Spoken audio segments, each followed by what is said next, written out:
আজ ঋষিগণ গুরু মহিমা কীর্তন করলেন। একমাত্র গুরুদেবই পারে তোমার মায়া থেকে মুক্ত করে সেই ভগবানের কাছে পৌঁছে দিতে। এবং এক শিষ্য পারে গুরুদেব যদি কখনো পতন হয়ে যায়, শিষ্যের ভজন প্রভাবে সেই গুরুদেবকেও সেখান থেকে তুলে ভগবানের কাছে নিয়ে যেতে উভয় মহিমা কীর্তন করেছেন। এরপর প্রশ্ন করলেন, কোন কর্ম দ্বারা পুরুষের বন্ধন হতে মুক্তি এবং নিষ্কর্ম লাভ হয়? কর্ম কাকে বলে? এই যে বেদের যে ফলশ্রুতি ঘোষণা করেছেন, যে কর্মের কথা বলেছে, বেদের যে ফলশ্রুতি, এটা কর্মের রুচি উৎপাদনের জন্য বলছে। কর্মা কর্ম বিকর্মেতি বেদ বাদ নলৌকিক বেদস্য চ ঈশ্বর তত্ত্বাৎ তত্র মুহ্যন্তি সূরয়। এই কর্মের গতি এত গভীর, এত গহীন যে দেবতাগণ বুঝতে পারে না। এই বেদের যে কর্মকাণ্ড বলেছেন না, যে পুত্রেষ্টি যজ্ঞ করলে পুত্র উৎপাদন হবে, এটা করলে ওটা হবে, সেটা করলে সেটা হবে, এগুলো কেন না? জীবকে যদি বলা হয় বাপু সব ত্যাগ করে হরিনাম করো, ভজন করো, করবে না। যদি লোভ দেখানো হয়, বাবা যদি এইটা করো তাহলে তোমার কিন্তু এটা লাভ হবে। যেমন বাচ্চা ছেলেকে ডাক্তার বলেছে কি তিতো খাওয়াতে হবে, ওষুধ খাওয়াতে হবে, তিতো ওষুধ কিছুতেই খেতে চায় না। তখন মায়েরা কি করে, দেখো বাবা তুমি যে ওষুধটা খেয়ে নাও না, তোমাকে লাড্ডু দেবো। লাড্ডুর লোভ দেখানো হয়, মিষ্টির লোভ দেখানো হয়, সেই লোভ দেখিয়ে সেই তিতোটাকে খাওয়ানো হয়। তাই বেদের যে কর্মকাণ্ড, যে প্রবৃত্তি কর্ম যেগুলো আছে, সেগুলো হচ্ছে এই কর্মেতে রুচি উৎপাদন করবার জন্য। বলে অভ্যাস তো হোক, হাতটা তো আসুক, কিছু তো করবে না যদি কিছুর মধ্যে দিয়ে যদি কিছু করে। এই যে কর্ম আমরা করি, এই কর্ম কাকে বলে? কর্মের অধিক গভীর তত্ত্ব। কর্ম, অকর্ম, বিকর্ম। পরোক্ষবাদ বেদয়ম বালানাম অনুশাসনম। এই বালকদিওকে অনুশাসন করবার জন্য যে সমস্ত কর্মের ব্যবস্থা হয়েছে, এগুলো কেবল তাকে পথে আনয়নের জন্য। এই কর্ম, অকর্ম, বিকর্ম। কর্ম কাকে বলে না? নিজ নিজ বর্ণ এবং আশ্রম অনুযায়ী শাস্ত্রের বিধান যা যা দিয়েছেন সেটা পালন করাটাই হল কর্ম। নিজ নিজ আশ্রমে থেকে বর্ণানুসারে যে পালন করা, তাকে বলা হয় কর্ম। অকর্ম কাকে বলে না? শাস্ত্র বিহিত আচরণ, শাস্ত্রে যেগুলো নিষেধ করেছে সেগুলোই করা, তাকে বলা হয় অকর্ম। বিকর্ম কাকে বলে না? শাস্ত্র নিষিদ্ধ কর্ম করা, যেগুলো নিষিদ্ধ করেছে সেগুলো আমরা বেশি বেশি করে করি, তাকে বলেছে বিকর্ম। এই কর্ম, অকর্ম আর বিকর্ম, এই কর্মটাই অকর্ম বিকর্ম হয়ে যায়। আমরা অনেক সময় অনেক কর্ম করি, ভালো কর্ম করি, মনে করছি ভালো করছি, হরিনাম করছি, কীর্তন করছি, সেবা পূজা করছি, দান ধ্যান করছি, হরিকথা শুনছি, ভালো কর্ম তো এগুলো। বলে এর মধ্যেই অকর্ম বিকর্ম চলে আসছে। কীরকম? কোনো কর্ম করে যদি কর্মের মধ্যে যদি অহংকার এসে যায়, যদি অভিমান এসে যায়, তৎক্ষণাৎ সেই কর্মটা অকর্ম হয়ে যায়, তখন সেই কর্মটা বিকর্ম হয়ে যায়। যে কোনো কর্মের মধ্যে যেন কোনো অহংকার না থাকে, অভিমান না থাকে। কিন্তু আমরা যদি কোনো ভালো কর্ম করি না, তখন বলি না আমি করেছি। আর যদি কোনো খারাপ কাজ করে ফেলি অজান্তে, ভগবান করিয়েছেন, আমি তো করি নাই, তখন ভগবানের দায়। আর যদি যখন ভালো করবো তখন আমি, আমি ছিলাম বলে তো হলো, আমি করলাম। আর যে খারাপ কোনো হয়ে যাবে, ও ভগবানের ইচ্ছায় হয়েছে, আমি কি আর করব, তখন ভগবানের দোষ। বলে ভগবান কিচ্ছু করেন না। আমরা অনেক সময় বলি না, আরে ভগবান করাচ্ছেন তাই হচ্ছে, ভগবানের ইচ্ছায় সব। বলে ভগবানের ইচ্ছায় কিচ্ছু হয় না, ভগবান কিছু করায় না। ভগবান জীবকে স্বতন্ত্র জ্ঞান, বুদ্ধি, বিবেক সব দিয়েছে। ভগবানের 3 শক্তি, স্বরূপ শক্তি, তটস্থা শক্তি আর বহিরঙ্গ মায়া শক্তি। অর্থাৎ অন্তরঙ্গা শক্তি, বহিরঙ্গা শক্তি আর তটস্থা শক্তি, এই 3 শক্তি ভগবান। তাহলে অন্তরঙ্গ শক্তি স্বরূপ শক্তি ভগবানের, বহিরঙ্গা শক্তি মায়া শক্তি, আর জীবকে বলা হয় তটস্থা শক্তি। জীব আছে কোথায়? ঠিক মাঝখানে। জীব ঘরের চৌকাঠে দাঁড়িয়েছেন, মাঝখানে দাঁড়িয়েছেন। বাইরে মায়া, ভিতরে ভগবান। আর জীবকে ভগবান স্বতন্ত্র জ্ঞান, বুদ্ধি, বিবেক সব কিছু দিয়েছে, সব। এবার তুমি যেমন করবে তেমন তুমি কর্মফল লাভ করবে। তোমাকে সব দেখিয়েছে, বাবু ভিতরে ভগবান আছে, এই সামনে মায়ার বৈভব ডালি সাজিয়ে রেখেছে। এখন তুমি যদি এই পথে চলো, এই কর্ম করো, তা তোমাকে এই শাস্তি পেতে হবে। তুমি চুরি করো, পুলিশ তোমাকে ধরে নিয়ে জেলে পুরে দেবে। যদি এই কর্ম করো, তোমাকে এই দণ্ড পেতে হবে। দেখিয়ে দিয়েছে ভগবান, তুমি বুঝে শুনে কর্ম করো। তার জন্য তো ভগবান কিছু করার না, ভগবান কিছু করার না। জীবের স্বভাববশত, স্বতন্ত্রবশত জীব সমস্ত কর্ম করে। এই জন্য দায়ী সে নিজে, ভগবান নয়। তেমন আরো সুন্দর রূপে বুঝিয়ে দিয়েছেন শাস্ত্র। ধরুন 5টা সন্তান, পিতামাতা কি চায়? যে আমার সব সন্তান ভালো করে লেখাপড়া শিখুক, চাকরি বাকরি করুক, ব্যবসা বাণিজ্য করুক, চায় তো? পিতামাতা কি চায় যে আমার ছেলে মদ মাতাল হোক, চোর ডাকাত হোক, গুন্ডা বদমাইশ হোক? চায় কি? সব পিতামাতা কি চায়? যে আমার সন্তানরা যেন ভালো ব্যবসা বাণিজ্য করে, লেখাপড়া শেখে, চাকরি বাকরি করে, তাই তো? কিন্তু কোনো সন্তান মাতাল হচ্ছে, রাস্তায় মদ খেয়ে পড়ে আছে, কোনো সন্তান ব্যবসা করছে, কোনো সন্তান চাকরি করছে, কোনো সন্তান চুরি ডাকাতি করে বেড়াচ্ছে, চোর লম্পট। তার জন্য দায়ী কি পিতামাতা? হ্যাঁ, তার জন্য পিতামাতা তো দায়ী নয়। পিতামাতা চাইনি যে আমার ছেলে চোর লম্পট হোক, মদ মাতাল হোক, চাইনি তো। তদ্রূপ ভগবান চান না যে আমার সন্তান দুঃখ পাক, কষ্ট পাক, যন্ত্রণা পাক। তা কেন পায়? জীবের স্বভাববশত। অনাদিকালে যে স্বভাব নিয়ে জীব আসে, সেই স্বভাববশত জীব কর্ম করে এবং দুঃখ পায়। তার জন্য ভগবান দায়ী নয়। আমরা ভগবানকে দায় চাপিয়ে দিই, এই ভগবানের ইচ্ছায় সব হচ্ছে। ভগবান কিচ্ছু করেন না। ভগবান দেখিয়ে দিয়েছে, তোমাকে জানিয়ে দিয়েছেন। তিনি সাধুগুরু বৈষ্ণব রূপে এসে জগৎকে বলে দিয়েছেন, বাবু এই পথে চলো, অমুক করো, তুমুক করো। তুমি যেমন কর্ম করবে সেই কর্মানুসারে তোমাকে ফল পেতে হবে। যেন কর্মের মধ্যে কোনো অহংকার না থাকে, কোনো অভিমান না থাকে। যদি এতটুকু অভিমান, যেমন দেখালেন না, গোপীগণ রাসলীলা করতে করতে গোপীদের মধ্যে একটু অভিমান হয়ে গেল, অহংকার হয়ে গেল, যে আমরা জগতে কত সৌন্দর্য রমণী, যে গোবিন্দ আমাদেরকে নিয়ে বিহার করছে। সঙ্গে সঙ্গে গোপীদেরকে ত্যাগ করে চলে গেলেন। এটা হলো, এই অভিমানটা হলো সোনার খাত। সোনার মধ্যে যদি খাত থাকে, সে সোনা স্বর্ণকার নেন না, আগুনে পুড়ে ঝালাই করে শুদ্ধ করে তবে নেয়। তদ্রূপ এই অভিমান, অহংকার, গর্ব, এগুলো পরিত্যাগ করতে হবে। কোনো কর্মের মধ্যে যেন অহংকার না থাকে। আমরা হরিনাম করি, সেবা পূজা করি, এটা অহংকার হয়। দান ধ্যানও করি।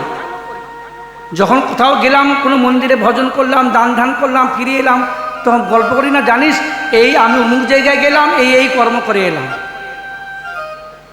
বলছে না, তুমি যা কিছু করবে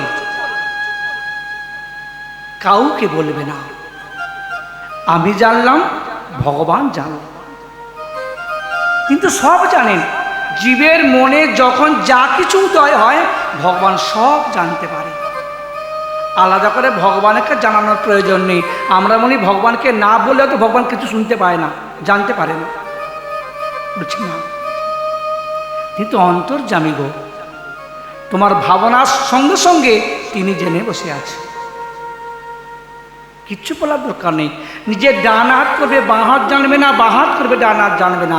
তাই বললেন, আপন ভজন কথা না কইবে যথা তথা, ইহাতে হইবে সাবধান। এই কর্মের মাধ্যমেই ভগবানকে লাভ হয়। কর্ম না যায়েতে জন্তু কর্মে নৈব বিলিয়তে।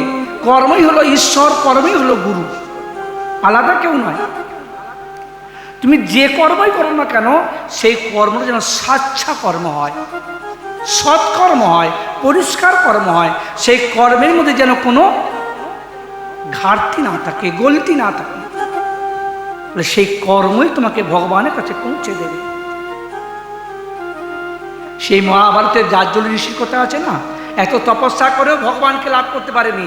এক ব্যবসায়ী দোকানদার সে ভগবানকে পেয়ে গেছে। দেখালেন তো?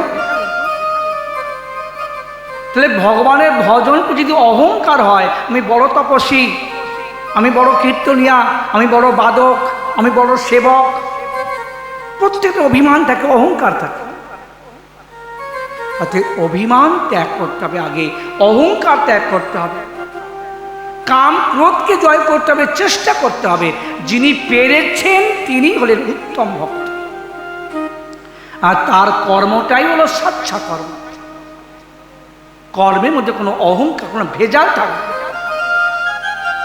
অতএব একমাত্র সেই কর্মই হলো যা ভগবানকে পাইয়ে দেয়। সেই কর্মের গতি বর্ণনা করলেন, এক এক প্রশ্নের সমস্ত উত্তর দিলেন। শেষে গিয়ে প্রশ্ন করলেন, ভগবান কোন যুগে কোন বর্ণ ধারণ করে তিনি কি প্রচার করেছেন? সর্বশেষ প্রশ্ন। তখন করভাজন ঋষি বলছেন, সত্য, ত্রেতা, দ্বাপর, কলি, চারি যুগ।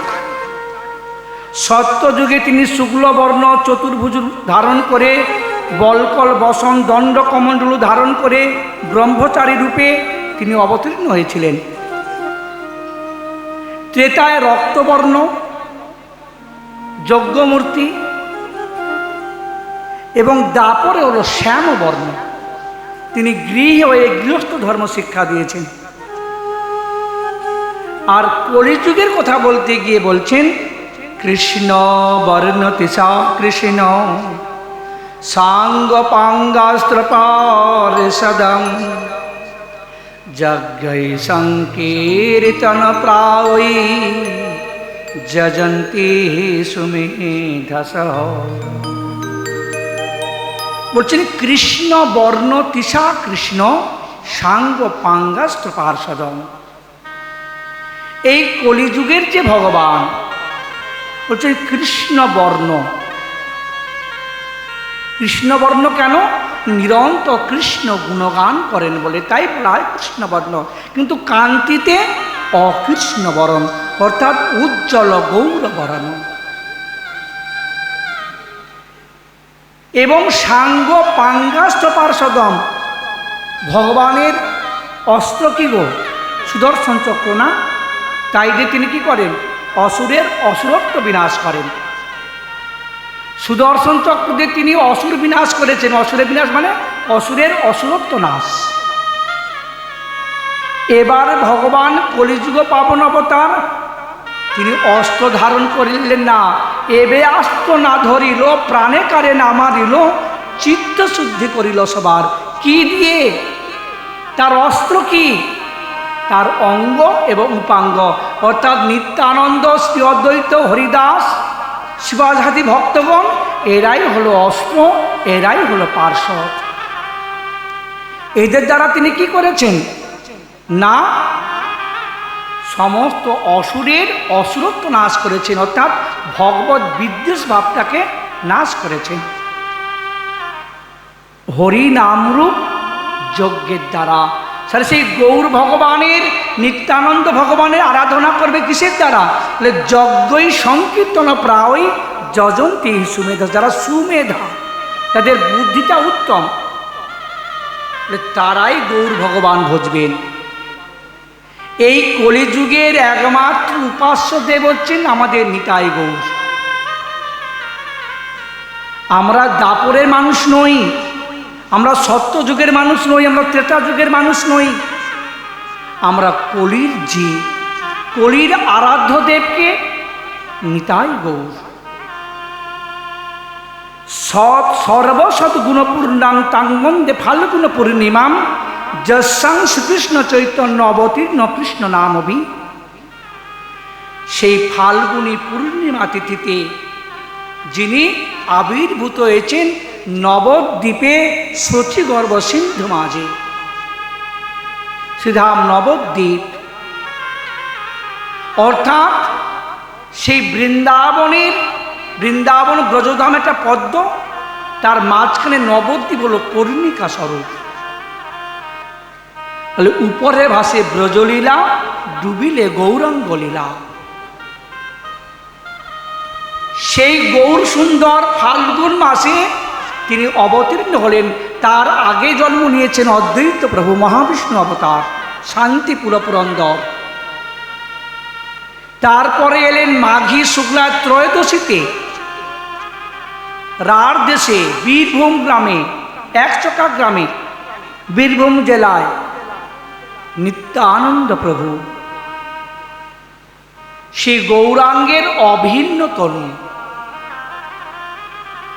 তারপরে এলেন গৌর সুন্দর, এবং সমস্ত ভক্তগণ বিভিন্ন জায়গায় জন্ম নিয়েছেন। কেউ বাংলাদেশের চট্টগ্রামে, রাঢ় দেশে, বিভিন্ন জায়গায়। পরে একত্র মিলনভূমি হচ্ছেন শ্রীধাম নবদ্বীপ। সেই গৌর সুন্দরী হল জীবের একমাত্র আরাধ্য ধন, আর তারই অভিন্ন তনু নিতাই চাঁদ। তাই সাধক সেই গৌর ভগবানের আগমনে, তার সেই রূপ, তার সেই গুণ দেখে কাতর স্বরে প্রার্থনা করছেন আর বর্ণনা করছেন। বর্ণ ধরেছে কাঁচা সোনা, কাঁচা সোনার বর্ণ ধরেছে। ও ধনী চিনিলি কি তারে, ও ধনী চিনিলি কি তারে, হল করা তার রূপের বাহারে কে বলে বাহিরে। কাঁচা সোনা বর্ণ ধরেছে কাঁচা সোনা, চিনলে কি তারে, ও ধনী চিনলে কি তারে, হল করা তার রূপের বাহার কেবল বাহিরে। হল করা তার রূপের বাহারে কে বলে বাহিরে। হল করা তার রূপের বাহার কেবল বাহিরে। আছে বনে মজানো কুটিল কালা গো, মনে মজানো কুটিল কালা গো, আছে বনে মজানো কুটিল কালা গো, মনে মজানো কুটিল কালা গো। ও সে লুকায়ে তার অন্তরে, ও সে লুকায়ে তার অন্তরে, হল করা তার রূপের বাহারে কে বলে বাহিরে। হল করা তার রূপের বাহার কেবল বাহিরে। কাঁচা সোনা বর্ণ ধরেছে, ও ধনী চিনিলি কি তারে, ও ধনী চিনিলি কি তারে, হল করা তার রূপের বাহার কে বলে বাহিরে। কাঁচা সোনা বর্ণ ধরেছে, অধনী চিনলে কি তারে, অধনী চিনলে কি তারে, হল করা তার রূপের বাহার কেবল বাহিরে।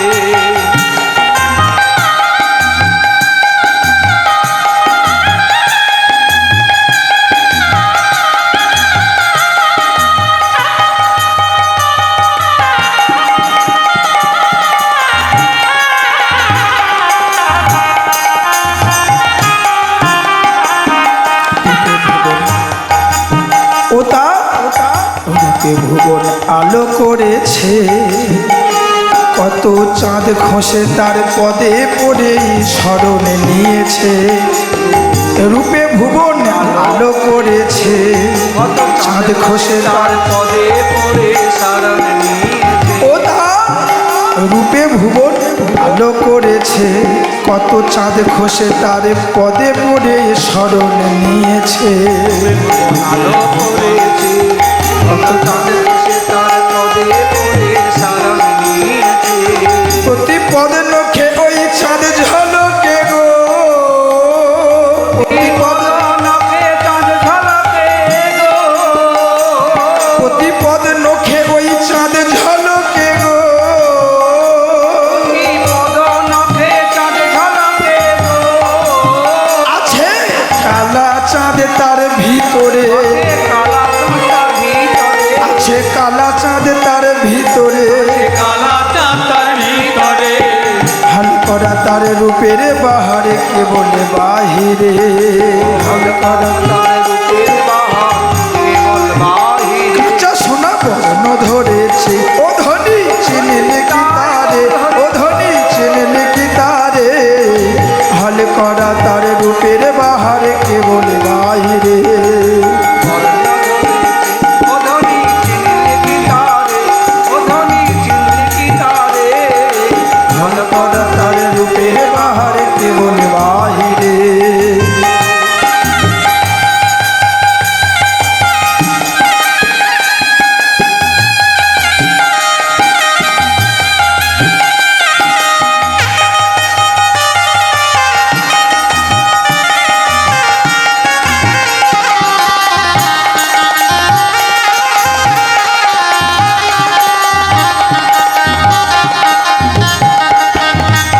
গা ঢাকলে কি আর স্বভাবে চাপা যায়, গা ঢাকলে কি আর স্বভাবে চাপা যায়।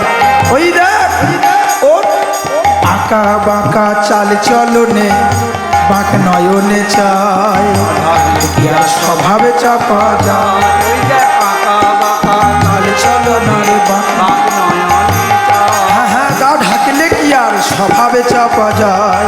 ওই দেখ আঁকা বাঁকা চালে চলো না রে, বাঁক নয়নে চায়, গা ঢাকলে কি আর স্বভাবে চাপা যায়। ওই যে পাকা আঁকা বাঁকা চাল চলো না রে, বাঁক নয়নে চায়। ওরে ভাবে ভঙ্গি আর ইঙ্গিতে ওই গো, ভাবে ভঙ্গি আর ইঙ্গিতে গো, ওরে ভাবে ভঙ্গি আর ইঙ্গিতে ওই গো, ভাব ভঙ্গির ইঙ্গিতে গো। দেয় পরিচয়ে সবে মিল করে, পরিচয় দেয় মিল, দেয় পরিচয়ে সবে মিল করে, পরিচয় সবে মিল করে। ও তার হল করা তার রূপের বাহারে কেবল বাহিরে, হল করা তার রূপের বাহার কেবল বাহিরে। কাঁচা সোনা বর্ণ ধরেছে, ও ধনী চিনলে কি তারে, হল করা তার রূপের বাহারে কেবল বাহিরে। কাঁচা সোনা বর্ণ ধরেছে, ও ধনী চিনলে কি তারে, ও ধনী চিনলে কি তারে। হল করা তার রূপের বাহারে কেবল বাহিরে। যত্নে রাধার নামটি প্রভু গায়, আবার এক পদে আর পদে ছেদে হেলিয়ে দাঁড়ায়। যত্নে রাধার নামটি প্রভু গায়, এক পদে আর পদে ছেদে হেলিয়ে, দাঁড়ায়। তোরে বলবো কি যে তেমনি হেসে গো, সে তেমনি হেসে গো, ও তোরে বলবো কি যে তেমনি হেসে গো, সে তেমনি হেসে প্রভু প্রভু প্রভু বাঁশি ধরে অধরে, বাঁশি ধরে অধরে, প্রভু বাঁশি ধরে অধরে, বাঁশি ধরে অধরে। হাল করা তার রূপের বাহারে কেবল বাহিরে, হল করা তার রূপের বাহার কেবল বাহিরে। কাঁচা সোনা বর্ণ ধরেছে, ও ধনী চিনলে কি তারে, হাল করা তার রূপের বাহার কেবল বাহিরে ধরেছে। অধনী চিনলে কি তারে, অধনী চিনলে কি তারে। হল করা তার রূপের বাহার কেবল বাহিরে। যদি দেখিলি পুনঃ দেখিলি পুনঃ দেখ না জেনে না এ দাস বিশ্বরূপ অরূপ দেখিতে করেছে কি মানা যদি বিশ্বরূপ ওই রূপ দেখিতে করেছে কি মানা যদি দেখিলি পুনঃ দেখ না দেখে নে না যদি দেখিলি পুনঃ দেখ না দেখে নে না যদি দেখিলি পুনঃ দেখ না জেনে নে না দেখলি কোনো দেখ না দেখে নে না দাস বিশ্বরূপ রূপ দেখিতে করেছে কি মানা দাস বিশ্বরূপ ওই রূপ দেখিতে করেছে কি মানা যা রূপে দেখে আগে প্রাণ সপে আয় গো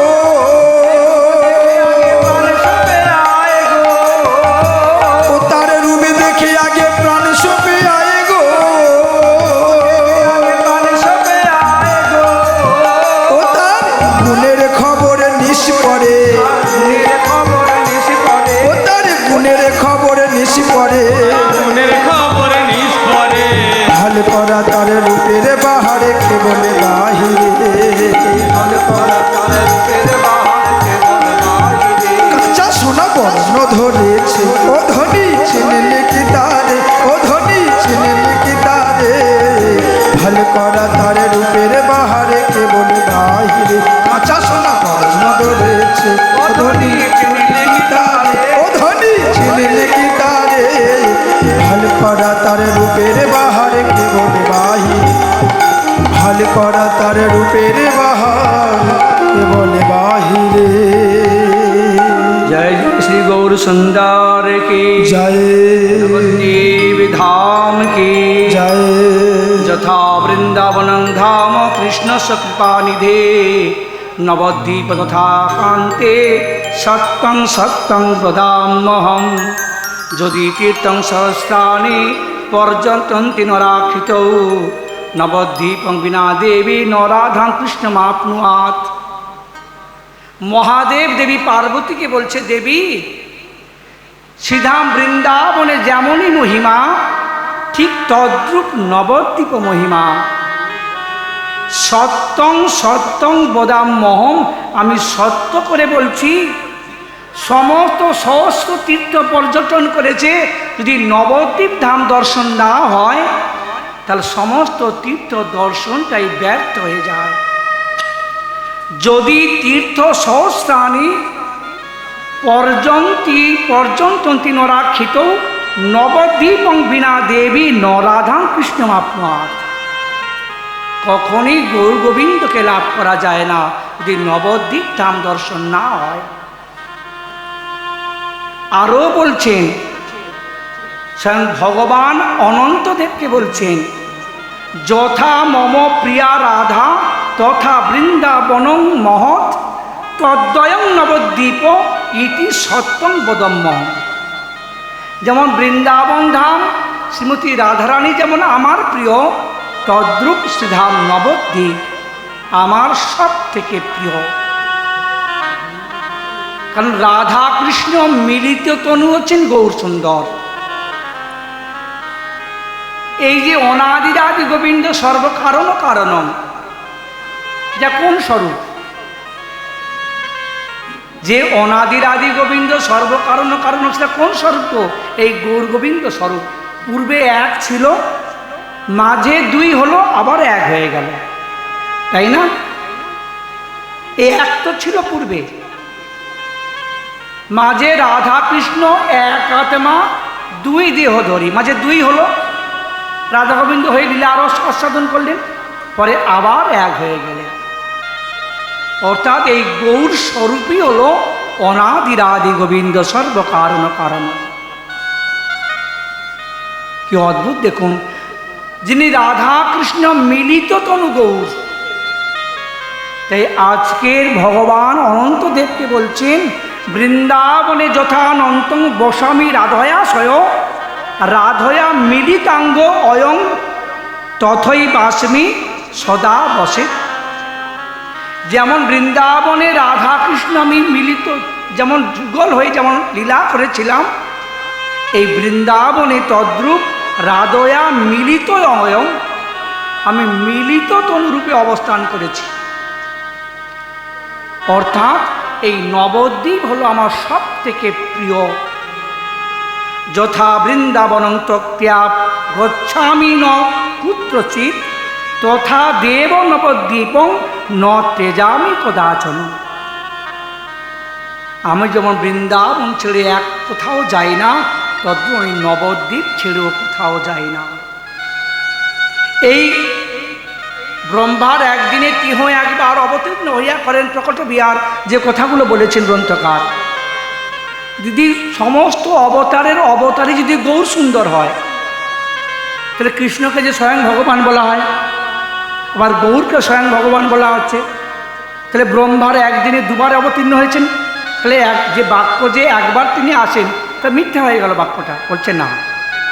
এই কৃষ্ণলীলা আর গৌর লীলাটা আলাদা নয়, একটাই লীলা। একটা হলো পূর্বার্ধ লীলা, একটা হলো উত্তরার্ধ লীলা। অতএব এই কৃষ্ণ অবতার আর গৌর অবতার একটাই। শ্রী বৃন্দাবনে রাধারানীর প্রেমের আধিক্যতা দেখে, প্রেমের মাধুর্য দেখে কৃষ্ণের লোভ হলো, ওই রাধাদি গোপীগণ তোমরা আমাকে কেমন ভালোবাসো গো, তোমরা আমাকে কেমন ভালোবাসো। শ্রীরাধা মহিমা কীদৃশ বানৈ বা সৌখ্যং চাস্যা মদন ভবত কীদৃশ বেদিল ভাত তৎ ভাবাত্ম সচিগর্ভ সিন্ধু হরিন্দু। সেই বৃন্দাবনে শ্রীকৃষ্ণের তিনটি বাসনা হয়েছিল। শ্রীরাধার প্রেম কেমন, সেই প্রেমের মহিমা কেমন, সেই প্রেমে কিবা সুখ, যে রাধারানী আমাকে দর্শন করে কেমন সুখ পায়।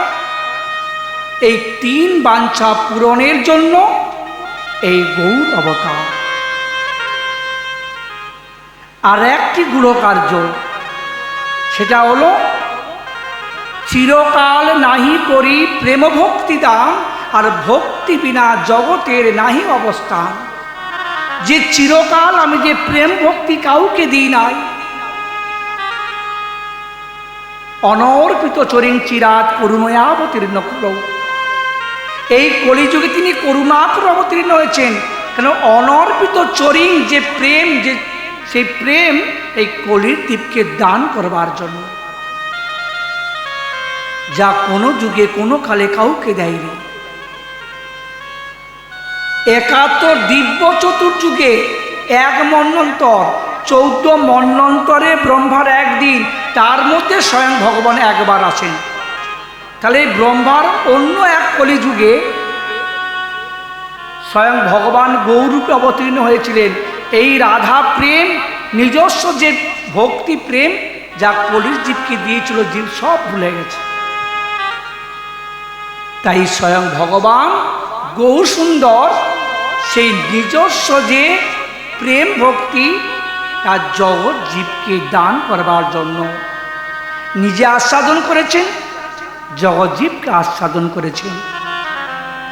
শুধু তাই নয়, সবাইকে কাউকে অকৃপণতা দান, বনের পশু পাখিকেও প্রেম দান করেছেন, কাউকে বাদ দেয়নি। আর তিনি একাকী আসেননি, তার অভিন্ন তনু নিতাই চাঁদ অবতীর্ণ হয়েছে। আর নিতাইয়ের করুণা না হলে কিন্তু আমরা গৌর কৃপা লাভ করতে পারবো না। যেমন রাধারানীর কৃপা না হলে কৃষ্ণকে পাওয়া যায় না, তদ্রূপ অভিন্ন তনু নিতাই কৃপা না হলে কিন্তু কখনো গৌর কৃপা লাভ হবে না। এই শ্রীমন মহাপ্রভু 48 বৎসরের লীলা, 24 বৎসর নবদ্বীপ লীলা আর 24 বছর নীলাচল লীলা, তার মধ্যে হচ্ছে 6 বৎসর গমনাগমন, বৃন্দাবন গমন, দক্ষিণ ভারত গমন। এই বৃন্দাবনে গমন, দক্ষিণ ভারতে যাত্রাকালে সমস্ত জীবকে পাপী তাপীকে তিনি উদ্ধার করেছিলেন সন্ন্যাস ধর্ম আশ্রয় নিয়ে। মায়াবাদী কর্মনিষ্ঠ কুতার্কি গণ, নিন্দুক পাষণ্ডী যত পড়ুয়া অধম, সেই সব মহাধক্ষ ধা পাওয়াই পলাইল, সেই মহাপ্রভুর প্রেম বন্যা তাদের ছুঁইতে নারিল। তাহা দেখি মহাপ্রভু করেন চিন্তন, জগৎ ডুবাইতে আমি করিব যতন। কি করলেন? তিনি সন্ন্যাস ধর্ম গ্রহণ করলেন। এই সন্ন্যাসী বুদ্ধিতে মোরে করিবে নমস্কার, এটি জীব উদ্ধার হবে।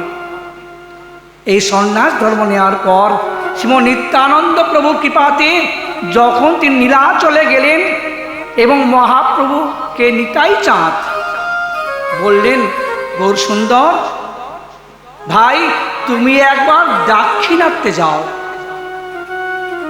আমি দাক্ষিণাত্য ভ্রমণকালে বুঝেছি সেই দাক্ষিণাত্যের এক সম্প্রদায় আছে যারা কৃষ্ণ প্রেমে পাগল।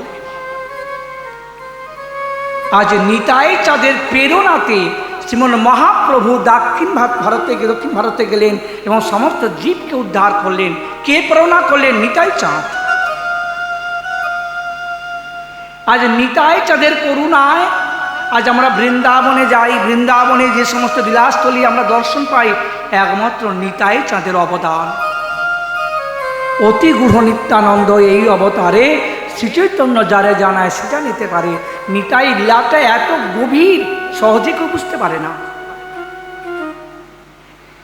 এই যে আমরা যে যুগল দর্শন করি, কৃষ্ণের পাশে যে রাধারানীকে পাই, আগে কিন্তু ছিল না।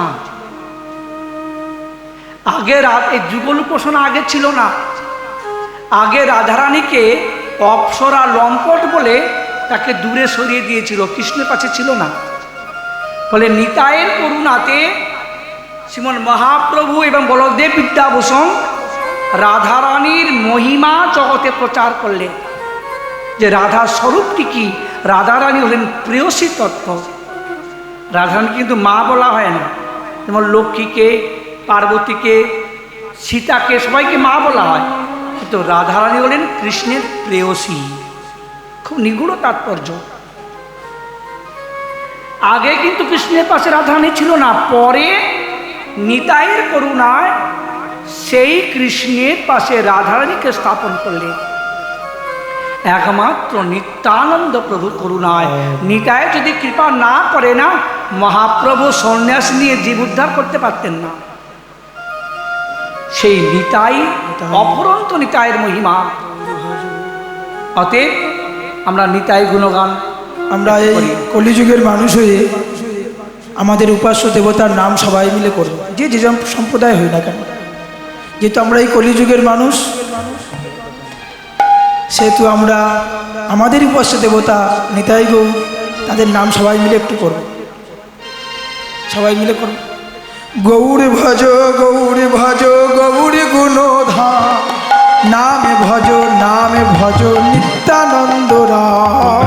গৌর ভজ গৌর গুণধাম, রাম ভজ নিত্যানন্দ রাম। সবাই গৌর ভজ গৌর গুণধাম, নিতাই ভজ নিত্যানন্দ নাম। গৌর ভজ গৌর গুণধাম, নিতাই ভজ নিত্যানন্দ রাম। নিত্যানন্দ সবার মনে দয়ানন্দ। নিত্যানন্দ সবার মনে দয়ানন্দ। নিত্যানন্দ সবার মনে দয়ানন্দ। নিত্যানন্দ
শতমুখে বর্ণনা করেও শেষ করা যায় না। এই রথযাত্রার উৎসব আগামীকাল সেই রথযাত্রার সমাপ্তি দিবস। এই রথযাত্রা উপলক্ষে শ্রীধাম নবদ্বীপ থেকে সমস্ত নবদ্বীপবাসী, শ্রীখণ্ডবাসী, শান্তিপুরবাসী সবাই নীলা চলে যেতেন এবং পানিহাটিবাসী দময়ন্তীর যে সাত রাঘবের স্ত্রী দময়ন্তী মহাপ্রভুর সেবার জন্য যে ঝালি সাজাতেন, যে রাঘবের ঝালি বলা হয়, প্রসিদ্ধ। এই সমস্ত গৌরমণ্ডলবাসীগণকে নিয়ে সেন শিবানন্দ তিনি মহাপ্রভুর কাছে যেতেন রথযাত্রার আগে। কারণ সেন শিবানন্দ তিনি জানেন পথের সন্ধান, তাই সবাইকে নিয়ে তিনি সবাইয়ের পথ খরচ যা কিছু যাবতীয় থাকা বাসস্থান খাবার সব নিজে সমাধান করতেন সেন শিবানন্দ। তা নিয়ে যেতে নিত্যানন্দ প্রভু সঙ্গে ছিলেন, অদ্বৈত প্রভু সঙ্গে থাকে। তা সবাইকে তো পথ কর দিতে হয় না, যখন এ দেশ থেকে উড়িষ্যা দেশে যাওয়া হয় তখন পথ কর দিতে হয়, জল কর দিতে হয়, তবে তুমি পার হতে পারবে, যেতে পারবে। তা সবাইকে পার করে দিয়ে সেন শিবানন্দ একাকী থেকে সমস্ত কিছু ঘাটিয়ালের পয়সা করি সব জমা দিয়ে তবে যাবেন, যেতে দেরি হচ্ছে। এদিকে নিতাই চাঁদ বৃক্ষমূলে বসে আছেন, সমস্ত ভক্তগণ বসে আছেন, সেন শিবানন্দ আসছে না। সবাই খিদে পেয়েছে, বাসস্থান পাচ্ছে না, সবাই চিৎকার করছে। দেখুন এই জগতে অনেক লোক আছে, তাহলে যে তোমাকে সঙ্গে করে নিয়ে যায়, তুমি ফকটিয়া যাচ্ছ, পয়সা করে খরচ করছো না, আর দেখবেন তারা বেশি হয়েছে চেঁচামেচি করে। যারা কিচ্ছু করে না তারা বেশি চেঁচামেচি করে। তারাই সবাই মেয়ে নিতাই চাঁদের কাছে বলছে, নিতাই চাঁদ প্রভু সেন শিবানন্দ আমাদেরকে নিয়েছে, আমাদের বাসস্থান দেয়নি, আমাদের ক্ষুধা পেয়েছে, আমাদের খাবার ব্যবস্থা করছে না, সে কোথায় গিয়ে বসে আছে। নানা প্রকার নিতাই চাঁদের কাছে নালিশ করছে। নিতাই চাঁদ অবধূত, কি তোমাদের সেন শিবানন্দ দুঃখ দিচ্ছে, খাবার দেয়নি, বাসস্থান দেয়নি। সঙ্গে সঙ্গে অভিশাপ দিয়ে দিলেন, 3 পুত্র মরুক শিবার, বলে শিবার সেন শিবানন্দ 3 পুত্র মরে যাক, আমাদের বাসস্থান দিল না, খাবার দিল না, অভিশাপ দিয়ে দিলেন। 3 পুত্র মানে কে? সেন শিবানন্দের স্ত্রী কাছেই ছিল, নিতাইয়ের পাশে দাঁড়িয়েছিল।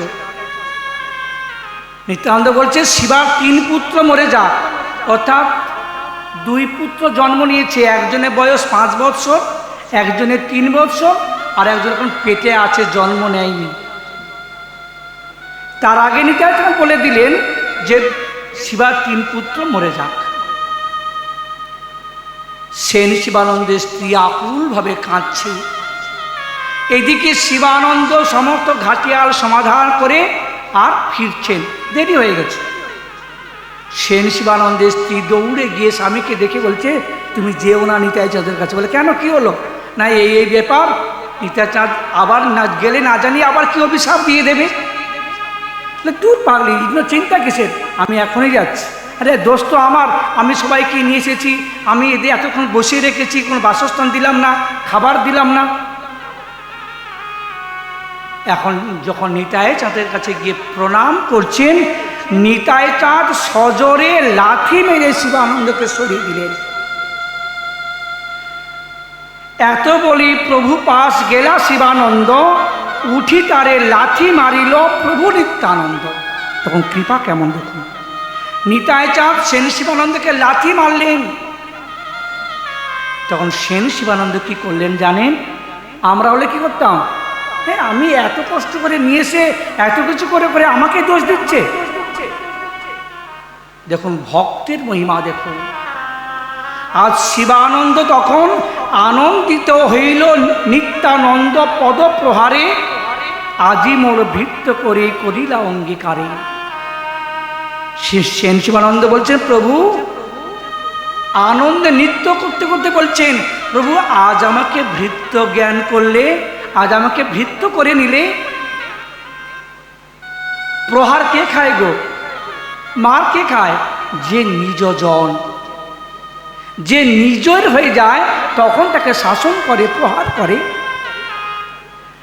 শিবানন্দ বলছেন, যেন অপরাধ ভৃত্যের তেন ফল দিলা, শাস্তি ছলে কৃপা করো এই তোমার করুণা। ত্রিজগতে তোমার চরিত্র বুঝে কোন জনা, ব্রহ্মার দুর্লভ তোমার এ শ্রী চরণ রেণু, হেন চরণ স্পর্শ পাইল এ অধমতন। সেন শিবানন্দ বলছেন, যে চরণ রেণু যুগ যুগ ধরে ব্রহ্মা শিব এরা পায় না, তারা তপস্যা করছে, আর সেই চরণ রেণু আজ এই অধম তনু লাভ করলো। ধন্য তোমার করুণা নিতাই, আজি মোর সফল হইল জন্ম কর্ম কুল, আজি পাইল কৃষ্ণ ভক্তি ধর্ম অর্থ মূল। আর আজ আমার কৃষ্ণ ভক্তি লাভ হলো, আজ আমার জন্ম সার্থক হলো। সেন শিবানন্দ যখন আনন্দে নৃত্য করছেন, তখন নিতাই চাঁদ গিয়ে বলছেন, শিবানন্দ তুমি আমার মহিমা জানলে কি করে? নিতাই চাঁদ শিবানন্দকে জড়িয়ে ধরে আলিঙ্গন করলেন। এখন কৃপা কেমন, অর্থাৎ প্রতিকূল কৃপাটাকে বাঁচিয়ে রাখতে হয়। যদি কেউ তোমাকে গালি দেয়, তুমি অনেক কিছু করছো, অনেক সেবা কাজ করছো, অনেক ভালোবাসো, যাকে তুমি এত ভালোবাসো তোমাকে গালি দিচ্ছে, তোমাকে প্রহার করছে, তোমাকে আঘাত দিচ্ছে, জানতে হবে এটা তোমার কৃপা, এটা প্রতিকূল কৃপা, তোমাকে তৈরি করছে, তোমাকে দেখতে চায় তুমি তোমার প্রেমটা, ভক্তিটা কত গাঢ়। কিন্তু আমরা বুঝি না। আমরা যখন যারা বেশি পরিশ্রম করে খাটে, তাদেরকে যদি উল্টে গালিগালাজ করে, বকাবকি করে, আমি এত পরিশ্রম করলাম, এত খাটাখাটি করলাম, আর আমি এত কিছু করলাম, আর আমাকে কথা শুনতে হচ্ছে, আমাকেই কথা বলছে, সব গেল। ওই প্রতিকূল কৃপাটাকে বাঁচিয়ে রাখতে হয়। আর সেন শিবানন্দ যদি বুঝতেন, আমি এত করলাম, নিতাই তুমি আমাকে প্রহার করলে, পা দিয়ে লাথি মারলে, যদি বলতেন তাহলে কিন্তু আর কিছু পেতেন না। এই প্রতিকূল কৃপা, যেমন দেবশ্রীপাদ নারদ নলকুবরেকে প্রতিকূল কৃপা করলেন, তবেই না গোবিন্দ চরণ লাভ করলেন। অজামিল প্রতিকূল কৃপা লাভ করল। অতএব প্রতিকূল কৃপাকে বাঁচিয়ে রাখতে হয়। প্রতিকূল কৃপার মধ্যে একটা আনন্দ আছে, মাদকতা আছে। যেমন রঘুনাথ দাস গোস্বামীকে প্রহার করলেন, পদ দিয়ে প্রহার করলেন, তাকে দণ্ড দিলেন, আর চূড়া দধি মহোৎসব আমাকে খাওয়াতে হবে, তুমি অপরাধ করেছো, আমার ধন আমাকে না বলে চুরি করতে গিয়েছিলে। নিতাই চাঁদের করুণার অদ্ভুত মহিমা, যে চরণ পাবার জন্য আজকে ব্রহ্মা শিব তারা যুগ যুগ ধরে আরাধনা করছে, যে চরণ পায়নি, আজ শিবানন্দ বলছেন, প্রভু সেই চরণ রেণু আজ আমি লাভ করতে পারলাম, আজ আমার অধম তনু সার্থক হলো, আমার জনম সার্থক হলো। আনন্দে যখন নৃত্য করছেন, তখন নিতাই চাঁদ তাকে জড়িয়ে আলিঙ্গন করলেন, যে শিবানন্দ তুমি আমার মহিমা কেমন করে জানলে? যখন নিতাই চাঁদ শিবানন্দকে কৃপা করলেন, এমন সময় শিবানন্দের স্ত্রী দৌড়ে এসে নিতাই চাঁদের চরণে পড়েছেন, প্রভু আমাকে ক্ষমা করুন, আপনি যে আমাদের অভিশাপ দিয়েছেন আমার 3 পুত্র মরে যাক, তার কি হবে? নিতাই চাঁদ হাসতে হাসতে বলছে, দূর, কোথায় আমি অভিশাপ দিলাম? আরে আমি তো এটাই বললাম, তোর 3 পুত্রের ভববন্ধন মুক্ত হয়ে যাক। জয় জয় নিতাই চাঁদ কি। অর্থাৎ ভববন্ধন মুক্ত হয়ে যাক, অর্থাৎ কনফার্ম টিকিট হয়ে গেল সেই ভগবত ধামে যাওয়ার, অর্থাৎ কর্মবন্ধন মুক্তি। নিতাই চাঁদের করুণা না হলে কিন্তু কর্মবন্ধন মুক্তি হয় না। আর যে পুত্র মায়ের গর্ভে নিতাই চাঁদের কৃপায় সেই পুত্র যখন জন্ম নিল, যিনি হলেন কবি কর্ণপুরু, চৈতন্য চন্দ্রামৃত নাটক যিনি রচনা করেছিলেন সেই কবি কর্ণপুর সেন শিবানন্দের পুত্র, বিশাল কবিত্বশালী, যিনি মহাপ্রভু বৃদ্ধাঙ্গুষ্ঠ চুষে যিনি কবিত্ব লাভ করেছিলেন। অদ্ভুত চরিত্র নিতাই চাঁদের। এবং নিতাই কৃপা পাবার জন্য সেই সেন শিবানন্দকে মহাপ্রভু কৃপা করেছিলেন, অদ্ভুত কৃপা।